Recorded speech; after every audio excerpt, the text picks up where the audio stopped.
Hey guys, we're back with iGeneration. I'm Alex. I'm Anna. I'm Elon.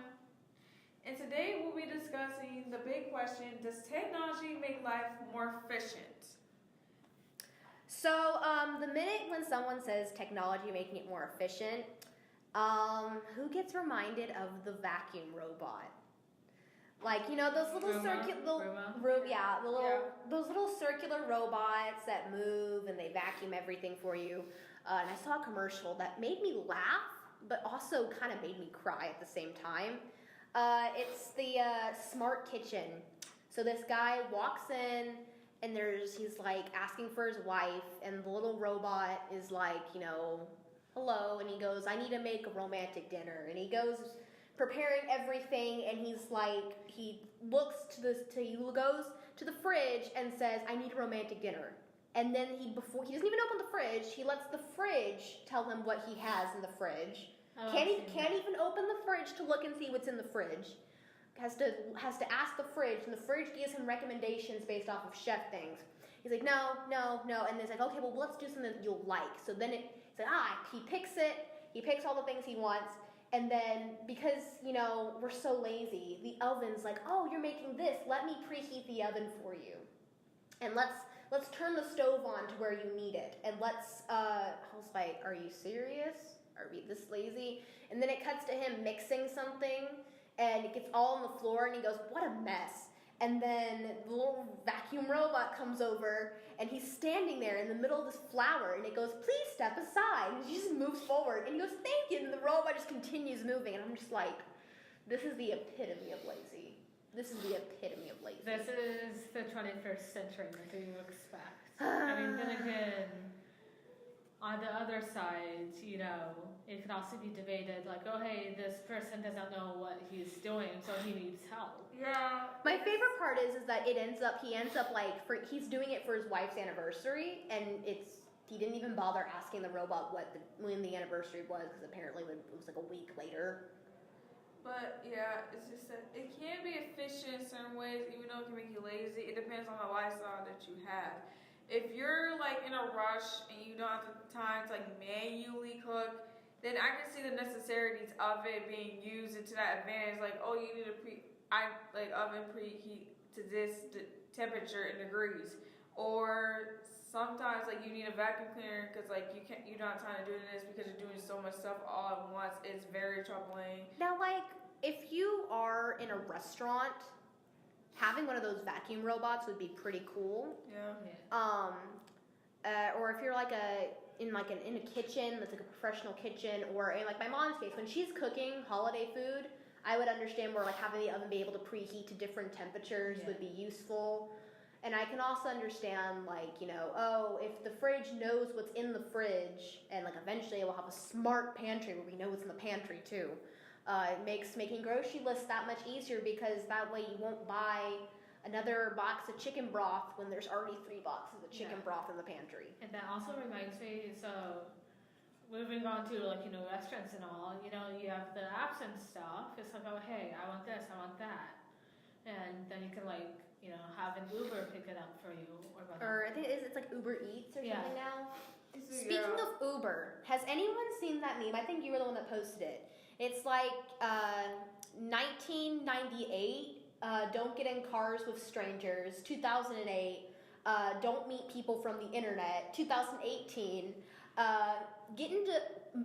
hire a driver from the internet and get into a car with them alone. Personally, I find it to be pretty disturbing. It's like it's gotten better and like a little bit more trustworthy, but still like you have this thing is where it's Uber or even Lyft, where like you have like this like they would like kind of rate you like, oh, this is a good driver, would you recommend them? Or if it's like for the passenger as well. It's just that for as a safety concern, I wouldn't trust. It's like an adult doing it, then okay. But like from a kid standpoint, no. I am like 110% surprised that there hasn't been some sort of murder related to Uber. That's what I'm surprised. Like, you know, like it almost sounds like you're at the campfire.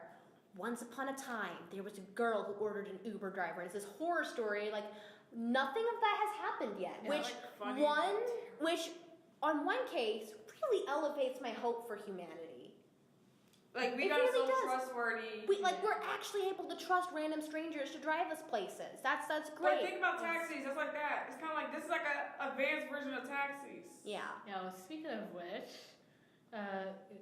considering this kind of like goes on into jobs and stuff, you know, like Uber, that you're basically hiring someone to like drive you somewhere, and But see, will that all be erased with self-driving cars? yeah, even then it could like you know like lead onto like you know better jobs with you know like that can be helped by better technology. What do y'all think of that?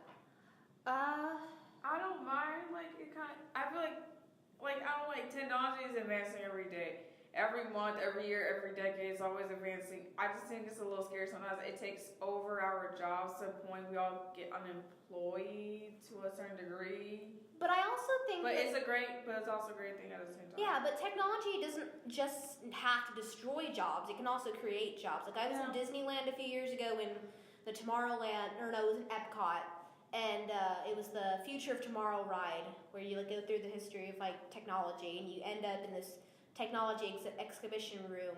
And I remember I was really interested in the surgery thing where there's these robots that'll perform the surgery, but it's not the robot doing it completely. There's this actual trained surgeon behind the controls of the robot helping to make sure that it's to kind of remove the robotic error. Like basically human error is combated by the robotic error is combated by humans. Yeah. So which is interesting. So that actually would create a job, because not only do you still have to have the surgeon to operate the robot, you'd need at least one or two people to help maintain that robot, because if it's a medical robot, you're going to want to make sure it's well maintained. Yeah.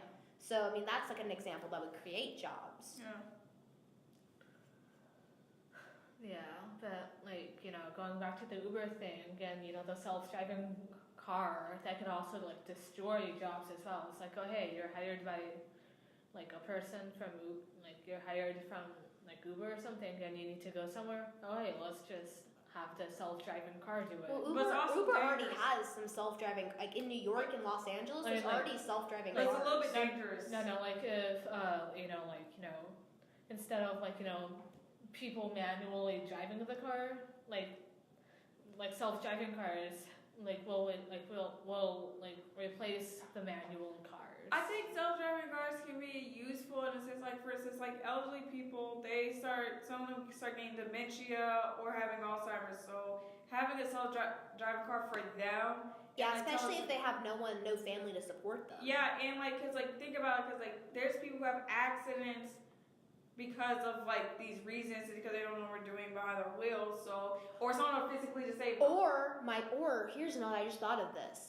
Imagine you're not having to follow the GPS. The car follows the GPS for you. Yeah. So there's no more idiots on the road who are like, I can't tell, do I turn off on this exit or the next exit? I can't stand those people, and that would be one thing that I would be very excited about self-driving cars. Now, there was one old cartoon show I used to watch that had the man was driving with his son in the car. It was like an anime or a cartoon, I don't remember what it was.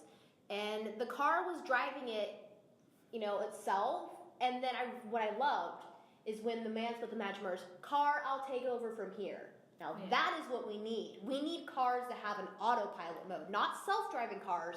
Cars need to have an autopilot mode, is what I think. So like, Do you think that should be necessary when people do like long trips? Like for instance, I would drive from here to all the way up to Ohio. Do you think there should be so it's like that way you can autopilot take a nap on like those 24-hour road trips. or like up to like 10 hours? Because a human body can drive for so long, and sometimes it has to take breaks along the way. So like, car, go into autopilot, and then you would take your nap, you'd wake up, car, I'll take over, and then you continue driving in the car. Yeah, which is really interesting. Well, then again, you also have to consider gas, money, oil. Or electric. Which, and then if we have like the chair would like vibrate, your gas is low, or oil needs to be Or like a changed. beeper goes off and off. Yeah. Yeah, It's like- or your car needs to be charged if Yeah, it's like electric. But that's a little bit difficult because if you're going a long, like over 5 hours, You have to find, like, how you're gonna find it. 'Cause Yeah. not But see, all honestly, maybe. depending on where you are, like, you know that there's not going to be any charging stations. I'm not going to take my electric car. Yeah. But in the future, when there's more electric charging stations, that would Yeah. be You know, like- or maybe it's like, oh hey, like maybe if your electric car is like low on power and stuff, then that car can like reroute itself to like a station or something, recharge itself, then continue on. So I think the moral of this question is that, technology can make life more efficient, but the efficiency that the technology brings really depends on the life itself. Yeah. And I think that's the moral of this question. And with that, I'm Alex, I'm Anna. I mean, Lon. and I'll see you guys next time. Or we'll see you guys next time.